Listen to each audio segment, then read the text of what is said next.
Guys, welcome back to my channel Baishakhi and সমস্যা চ্যানেলের পক্ষ থেকে আপনাদেরকে স্বাগত আবার একটা নতুন ভিডিওতে। সবাইকে জানাই গুড মর্নিং। তো সকালবেলায় উঠে পড়েছি, সব কাজ বাকি কাজ করা হয়ে গেছে।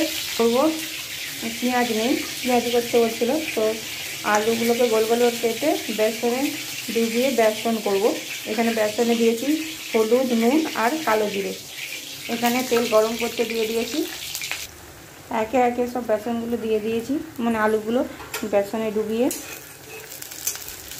এক পিঠটা ভাজা হয়ে গেছে, এরপর উল্টো পিঠটা উল্টিয়ে দিই, তাহলে এটাও একটু ভাজা ভাজা হয়ে যাবে। দিয়ে লাল লাল করে ভেজে তুলে নেব।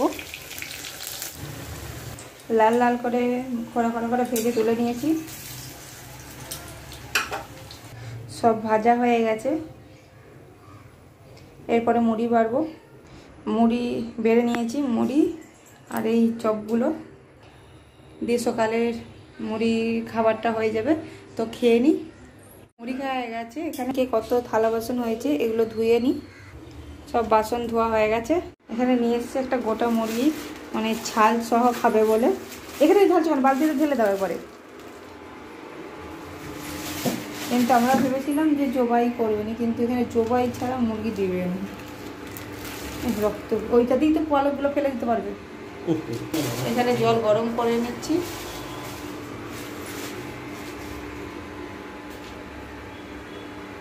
এর টেস্টটা কিন্তু আলাদা, আর হচ্ছে মেয়ের যে টেস্টটা হয় সেটা কিন্তু আলাদা। হ্যাঁ, জমেনি ইয়ে হয়। জবাই মাংস কেমন ধরেন একটা পালক সহ মাংসটার টেস্টটাই আলাদা হয়। না, শাঁকার দরকার নাই, কাঁটা পালকগুলো বড় বড় তো আছে, ছাড়ানো যাবে। ডুবে নিয়েছে, এরপর ছাড়ানো হবে। পুরোটা পরিষ্কার করে নিই, তারপর অনেকটা ছাড়ানো হয়ে গেছে, আর একটু কাঁটা পালকগুলো ছাড়ালেই হয়ে যাবে ছাড়ানো। পুরো পরিষ্কার হয়ে গেছে। এই যে ওমগুলো কি ফাড়ছো? দাঁড়া, চুপ কর। ফাড়ার দরকার নেই, মাথাটা কেটে বাদ দিয়ে দাও না। কাজ আছে, চুপ কর। তুমি যে ছালটাই কেটে দিলে। লালি আছে, নরম। লেগ পিস কাটো। জাংটা কেটে দাও না, আমি পরে পরে কেটে নেবো। ওটা জাংটা পুরোটা কেটে দাও। ছালটা ছাড়ছো কেন? ওটা কেটে দাও না, প্রচুর সাবধানে কাটবে। তো দেখ না আমি কিরকম করে করছি। ওই যে পিত্তিটা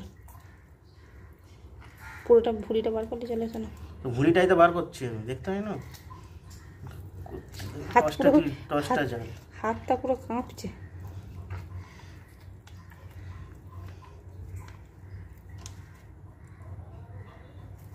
প্রচুর ধারে দিলে।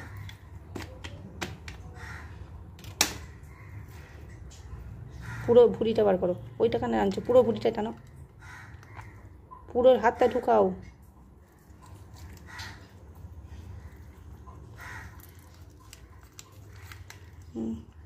ছিঁড়ে যাবে রে। এটা কেটে দাও না, এখানটা কেটে দাও না, এখানটা কেটে দাও না। হাতটা দেখে, হাতটা দেখে।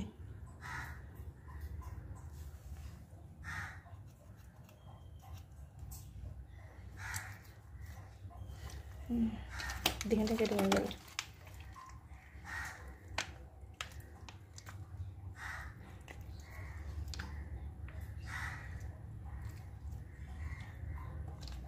মাংসটা পুরো কেটে নিয়েছি। এইটা হবে বিরিয়ানি, আর এটা রেখে দেব। ভাত চাপিয়ে দিয়েছি। এখানে দারচিনি, লবঙ্গ, ছোটো এলাচ, তেজপাতা, সাদা তেল আর নুন দিয়ে ভাতটা সিদ্ধ করতে বসিয়েছি। এখানে তেল গরম করতে দিয়ে দিয়েছি, আর এখানে পেঁয়াজ বেরেস্তা করব আর আলুগুলো ফ্রাই করে নেব।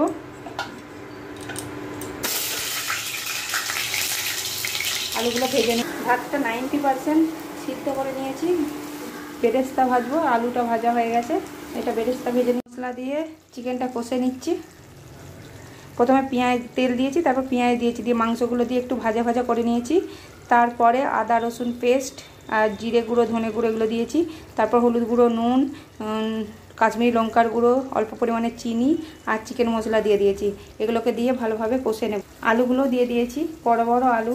তো সিদ্ধ হবে না এমনিতে দিলে, সেই জন্য কষার সময় দিয়ে দিয়েছি। এরপর দিয়ে দেবো টক দই। আমি কিন্তু চিকেনে জল দেব না, জল না দিয়েই বিরিয়ানিটা করব। তো টক দইটা দিয়ে দিয়েছি। এরপর ভালোভাবে কতটা জল বেরিয়েছে দেখুন, টক দই দিয়েছি বলে। তো এই জলেতেই মাংসটা সিদ্ধ হয়ে যাবে, তো আর জল দেওয়ার প্রয়োজন নেই।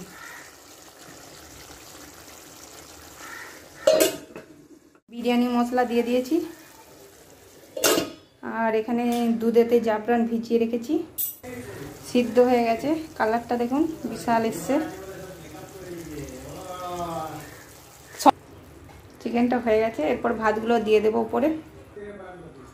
সব বিরিয়ানি মশলা, কেওড়া জল, রোজ ওয়াটার, তারপরে বেরেস্তা, ঘি আর এসব দিয়ে দিয়েছি, আর জাফরানের ভেজানো জলটাও দিয়ে দিয়েছি। এরপরে তলায় একটা এরকম তাওয়া বসিয়ে দেবো, দিয়ে ঢাকা দিয়ে দেবো। গ্যাসটা কমিয়ে আধ ঘন্টার মতো হতে দেবো, ঢাকা দিয়ে দিয়েছি। কী হবে, প্রচুর বাসনপত্র হয়, একবার ধুয়েছি আবার একবার বাসনগুলো ধুয়ে। দুপুরবেলায় খাবার বেড়ে নিয়েছি, এখানে রায়তা হয়েছে আর এখানে বিরিয়ানিটা বড়ই সার্ভ করবে, কারণ ও আমি দিতে গেলে যদি ভেঙে যায় ও তখন প্রচণ্ড চেঁচায়। তো সেই জন্য, আর বিরিয়ানি হলে আমাদের দুজনের মধ্যে ঝামেলা লেগে যায়, তো সেই জন্য ওই প্রত্যেকবারই বিরিয়ানিটা দেয়। তো সেই জন্য ওই এবারেও দিচ্ছে। তো বিরিয়ানির কালারটা দেখেছেন কতটা ভালো হয়েছে আর কতটা ঝরঝরে হয়েছে। তো এইভাবে একবার বিরিয়ানি ট্রাই করতে পারেন, দারুণ হয় খেতে। তো একবার ট্রাই করুন, দেখবেন ভালো লাগবে। এক বালতি জামা কাপড় কেচে রেখে দিয়েছি, খাবারটা খেয়ে নিই তারপর শুকোতে দেবো। এখানে বিরিয়ানি বাড়া হয়ে গেছে আর দুজনে দুটো বড় বড় লেগ পিস নিয়ে নিয়েছি। আজ আপনাদের ভালোবাসায় 6000 সাবস্ক্রাইবার কমপ্লিট করেছি। এরকম ভালোবাসতে থাকুন, তাহলে একদিন অনেক দূর এগিয়ে যেতে পারবো। আপনাদেরকে লেগ পিসটা খেয়ে দেখালাম কতটা সফট হয়েছে, দেখুন একদম পুরো সফট হয়েছে। একটা পার্সেল এলো, তো পার্সেলটা আনবক্সিং করে দেখাচ্ছি।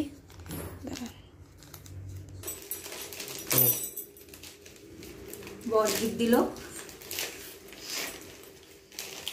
দেখি ঠিক এসছে কিনা। বাবা বিশাল প্যাকিং।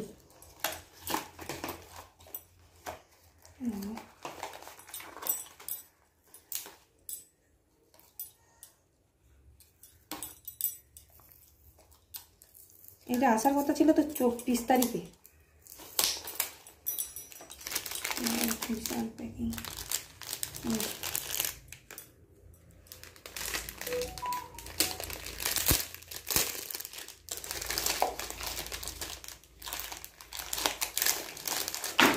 হাতটা এরকম,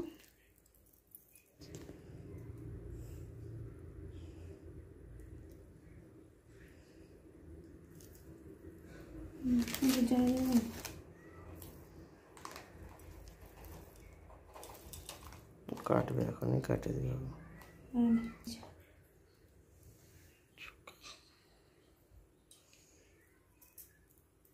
ভালো লাগছে, ভালো লাগছে। হাতটা এরকম এসটাই না, দেখাই।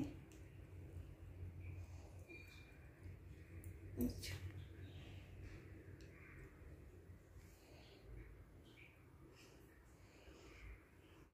দুটো আড়াইটার সময় খেয়েছি, সেই জন্য খিদে নেই, তার জন্য ওকে বেদানা ছাড়ি দিয়েছি, ও খেয়ে নিয়েছে। তারপর এখানে ময়দা মেখে রেখেছি আর করব চিকেন কষা। এখানে তেল দিয়ে পেঁয়াজগুলো ভাজতে দিয়েছি, আর এখানে সব গোটা মশলা দিয়ে দিয়েছি, আদা রসুন, সেগুলোকে পেস্ট করে নিলাম। তারপর মাংসটা দিয়ে একটু ভাজা ভাজা করার পর যে পেস্টটা করে রেখেছিলাম সেটা দিয়ে দিলাম। তারপর গুঁড়ো মশলা দিয়ে দিলাম, ভালো করে কষে নিলাম, ঢাকা দিয়ে ভালো করে কষবো। তো এখানে কষতে কষতে দেখুন কতটা তেল বেরিয়েছে। ততক্ষণকে আমি রুটিটা বেলে নেব কষতে কষতে। তো এখানে প্রায় কষা হয়ে গেছে, এরপরে জল ঢেলে দেবো। জলটা অল্প পরিমাণে দিলাম, যা কষা কষা টাইপের করব বলে। তো এখানে জলটা মরে গেলে কষা কষা হলে রুটি দিয়ে খেয়ে নেব। তো এখানে প্রায় মাংস হয়ে গেছে, এরপর মাংসটা নামিয়ে দেব। এরপর রুটিটা করব। রুটি করার জন্য তাওয়া বসিয়ে দিয়েছি, তাওয়াতে একটু সেঁকে নেব, তারপর এই শাঁকাটা দিয়ে ভালোভাবে সেঁকবো। তো এখানে তাওয়াতে হয়ে গেছে, তারপর শাঁকাটা দিয়ে রুটিগুলো সেঁকে নিলাম।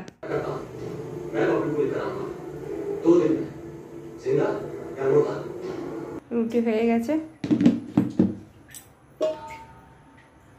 চিকেন কষা হয়ে গেছে, রাতের খাবার রেডি, তো শুধু খাবো। এখন বেজে গেছে 9:30 মতো।